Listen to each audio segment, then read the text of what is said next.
Guys, শীত তো এসে গেছে। শীতের পিঠা, অনেক ধরনের পিঠা আমরা খেয়ে থাকি। এই ধরনের তৈরি করে খেয়ে দেখুন। আসসালামু আলাইকুম, welcome to my channel Jerifa kitchen blog. 1 cup পানি ফুটিয়ে নিয়েছি। পানির মধ্যে পরিমাণ মতো লবণ আর 2 থেকে 3 চামচ চিনি দিয়ে দিয়েছি। দিয়ে পানিটা ফুটায়া ওর মধ্যে কয়েকটা ময়দা দিয়ে দিলাম। ময়দা কয়টা দিয়ে ভালো করে নাইড়া চাইড়ে আমি মিডিয়াম সাইজের একটা ডো তৈরি করে নিব। কাজটা কিন্তু হালকা আঁচে করতে হবে, বেশি আঁচ দিলে তলায় ধরে যাবে। আমার কিন্তু এই যে তৈরি হয়ে গেল। এখন আমি নামিয়ে নিব। নামিয়ে নিয়ে ঠান্ডা করে একবারে ফিরে আসতেছি। আমি ঠান্ডা করে নিয়ে আসছি। এখন আমি এর মধ্যে একটা ডিম ভেঙে দিলাম। ডিমটা দিয়ে ভালো করে আমি মিক্স করে নিব। সাদা তেল দিয়ে দিলাম এর মধ্যে।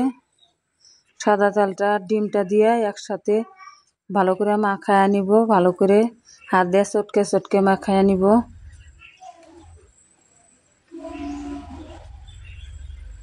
যাতে একটু লাঞ্চ না থাকে, ভালো করে চটকে চটকে নিতে হবে। আপনারা কিন্তু ডিমটা একেবারে দিতে যাবেন না। কম বেশি হলে ডিম বেশিও লাগতে পারে, কমও লাগতে পারে। আমার এই যে ডোটা কিন্তু এই যে প্রায় রেডি হয়ে আসছে। আমার এখানে একটা পুরোপুরি ডিমই লাগছে। মাখতে মাখতে শক্ত হয়ে যাবে। এই যে আমার শক্ত হয়ে গেছে ডোটা। বেশি শক্ত না, বেশি নরমও না, মিডিয়াম সাইজ করতে হবে। এখানে আমি লেচি কেটে নিব ছোট ছোট করে পিঠাটা তৈরি করার জন্য।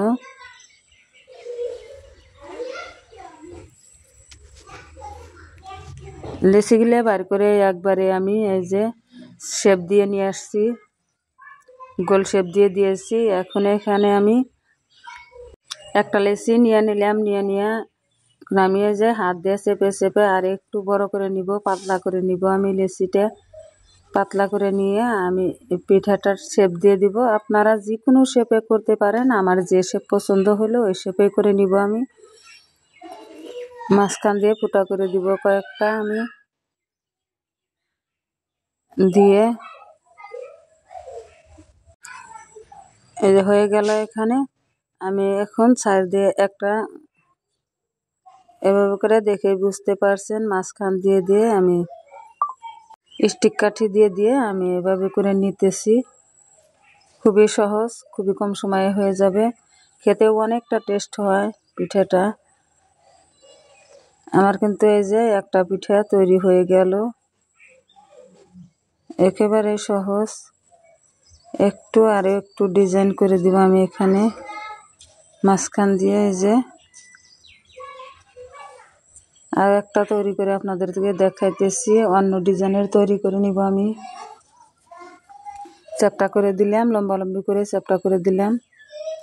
দিয়ে এখানে পাতলা করে নিতে হবে অবশ্যই, যেহেতু ডিম দেওয়া হয়েছে পিঠাটা ফুলে উঠবে।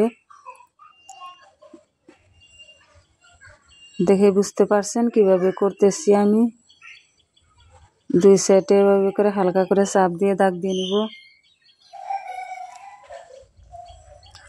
এখন যে মাঝখান দিয়ে চাপ দিয়ে দাগ দিয়ে নেব। খুবই সহজ এই পিঠাটা বানানো। এই যে হয়ে গেল প্রায়। এই যে আর 2টা দাগ দিয়ে দিলাম। পিঠাটা আমার রেডি হয়ে গেল। একটু মাঝখান দিয়ে ফুটো করে দিব কয়েকটা। আমাদের যে পিঠাটা কিন্তু একেবারে রেডি হয়ে গেছে। দেখতে অনেকটা সুন্দর লাগে, খেতে অনেকটা টেস্ট হয়।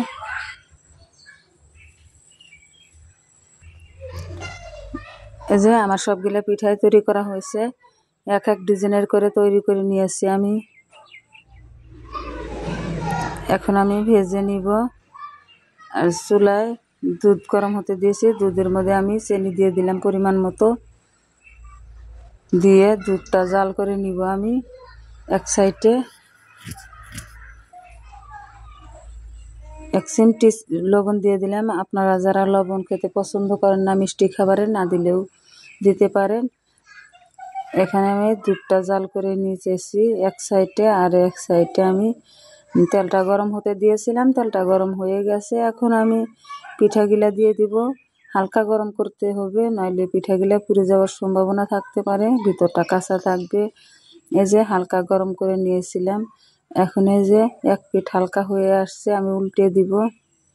এভাবে আমি উল্টে পাল্টে লাল করে ভেজে নিব। আমি কয়েকবার উল্টে দিব, আমি একেবারে উল্টেব না, আরো কয়েকবার করে উল্টে দিব। এই যে প্রায় কালার এসে গেছে, কিন্তু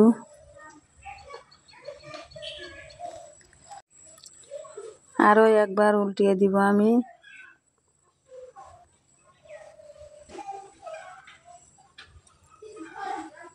এভাবে উল্টে পাল্টে ভেজে নেবে। যে ভাজা হয়ে গেছে, কিন্তু পিঠাটা দেখতেও অনেকটা সুন্দর লাগছে, খেতেও অনেকটা টেস্ট হয়।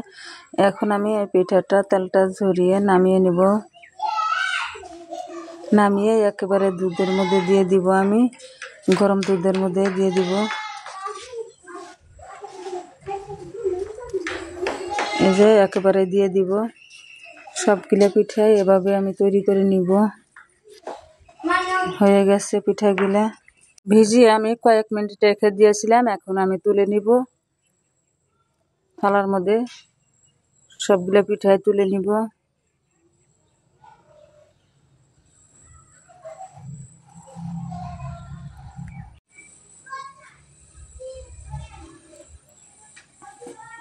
এখন আমি একটু এর মধ্যে একটু দুধ দিয়ে দিব, দিয়ে একটা পিঠা আমি ভেঙে দেখাবো আপনাদেরকে। অনেকটাই নরম তুলতুলে হয়, মুখে দিলেই মিলিয়ে যাবে। এই যে শীতের সিজনে অনেকে অনেক রকম করে তৈরি করে, আপনারা এই পদ্ধতিতে একদিন তৈরি করে দেখবেন। বাচ্চারা তো খুবই পছন্দ করবে।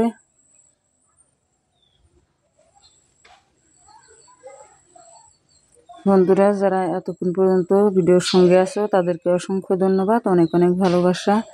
নতুন নতুন ভিডিও পেতে চ্যানেলটা সাবস্ক্রাইব করে পাশে থাকবেন, লাইক কমেন্ট শেয়ার করবেন। পরবর্তী ভিডিও আসার আগে সবাই ভালো থাকবেন, সুস্থ থাকবেন। আল্লাহ হাফেজ, আসসালামু আলাইকুম।